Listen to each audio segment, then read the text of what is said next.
আমার সারা রাত ঘুম হয়নি। সম্ভবত সব থেকে খারাপ রাত আমি কাটিয়েছি। দেখো আমার হাতে ওরা কিভাবে কামড়েছে, তোমরা কি দেখতে পাচ্ছ? আর যখন আমরা আমাদের ঘুমের প্রয়োজন মেটাচ্ছিলাম, তখন ছেলেরা কি করছিল তা তোমরা নিশ্চয়ই এতক্ষণে বুঝে গেছো। চলো মুরগি ধরি। না, চলো মাছ ধরি। তো কালকে আমি আর নোলান ওই ঢিবিটার কাছে একটা বড় জাল পড়ে থাকতে দেখেছিলাম, আর আজকে এরা আমাকে সাহায্য করবে একটা ফাঁদ তৈরি করতে। প্ল্যানটা হলো এখানে বড় করে নেটটা পাতা থাকবে, কোনগুলো ওপরে আটকানো থাকবে, আর তারপরই মুরগি আমাদের।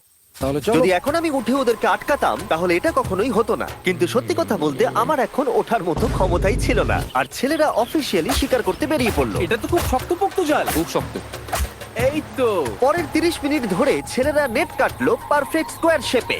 ওরা দড়িটাকে গাছের উপর দিয়ে ঝোলালো, জালের 4টে মুখ বাঁধলো, আর এটা তৈরি হয়ে গেল। এটা কাজ করছে। এটা দারুণ হয়েছে। ওরা ফাঁদ পাতার পরে শুরু করে দিল মুরগি শিকার করা। এটা আবার কি? এটা দিয়ে আমরা মুরগি শিকার করব। একবার দড়িটা দাও দেখি। তোমাকে দেওয়া যাবে না। এতক্ষণ ধরে তাহলে তোমরা এইসব করছিলে?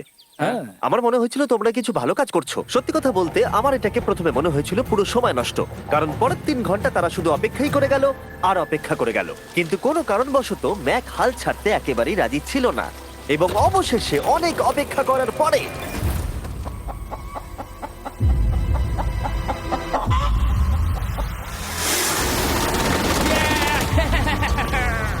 ধরেছি ধরেছি ধরেছি। ম্যাক, এটা কি? জিমি, এই দেখো ধরেছি। ও, মুরগিটাকে বেশ ভালো দেখতে কিন্তু। হ্যাঁ। এটা আমাদের নতুন ব্র্যান্ড রাফট ভিডিওর পাখিটার সম্মানে। একটা কথা বলি, তুমি যদি এখন ব্র্যান্ডকে নিচে রেখে দাও তাহলে ও নিশ্চয়ই আমাদের সাথে ঘুরে বেড়াবে। নিচে রেখে দাও। ঠিক আছে, তাহলে ছেড়ে দিচ্ছি। ব্রায়ান, না ব্রায়ান। ব্রায়ান, তুমি ব্রায়ানের সাথে কি করলে? ভাবলাম এই আমাদের বন্ধু হয়ে ওকে গেছে। ফাঁদ পেতে ধরেছিলাম তো, তাই। আর এভাবেই ব্রায়ানকে ধরা হলো এবং ছেড়ে দেওয়া হলো। আর বাইরে কিন্তু তাপমাত্রা বেশ কম ছিল। সত্যি কথা বলতে যেটা আমাদের যথেষ্ট এনার্জি দিচ্ছিল অ্যাডভেঞ্চার করার জন্য। আমার পিছনে আইল্যান্ডটা দেখতে পাচ্ছো? আমরা এখন ওখানে যাবো ম্যাক।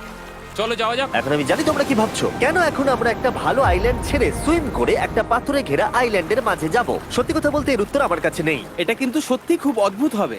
আমার মনে হয় এটা আমাদের বোর হওয়ার হাত থেকে বাঁচাবে। বেকার আমাদের জল আর অনেক এনার্জি নষ্ট হবে। ম্যাক, তুমি কি করছো? ভাই এখানে তো অনেক মাছ রয়েছে। সত্যি? হ্যাঁ, এই দেখো একটা স্টিংরে, আর এখানে কত মাছ ঘুরছে দেখো। এখানে তো দেখছি ঢেউগুলো অনেক বড় এবং ওগুলো আমাদের দিকেই আসছে। এই দেখো। দেখো, একটা বড় আসছে। আমরা প্রায় পৌঁছে গেছি। আমার পিছনে এই আইল্যান্ডটাকে দেখো। আর এখন আমরা এখানে। এদিকে দেখো, দুদিক দিয়ে আমাদের দিকে ঢেউ আসছে। এগুলো কিন্তু খুব পিছল পাথর। দাও এটা আমি ধরি। ও গড, ও, এটা তো দারুণ লাগছে। অসাধারণ দেখতে লাগছে। আমরা পেরেছি। জানি না আমরা কেন করলাম, কিন্তু আমরা পেরেছি। এখন এখান থেকে নামবো কি করে, আর তারপরে আমাদের আইল্যান্ডে ফিরবো কি করে? যেটা সবচেয়ে ইজিলি করা যাবে সেটা হচ্ছে ঝাঁপ মারা। আমি ছাপ মারবো না। দিনের শেষ কয়েকটা ঘন্টায় বৃষ্টির ফোঁটা পড়লো গায়ে। আমরা দূরে দেখতে পেলাম ঝড় আমাদের দিকে আসছে। আইল্যান্ডে আসার আগেই ফোরকাস্ট থেকে জানতে পেরেছিলাম যে বৃষ্টি হবে না, কিন্তু ওদিকে কালো মেঘ দেখা যাচ্ছে। আমাদের প্রস্তুতি নিতে হবে।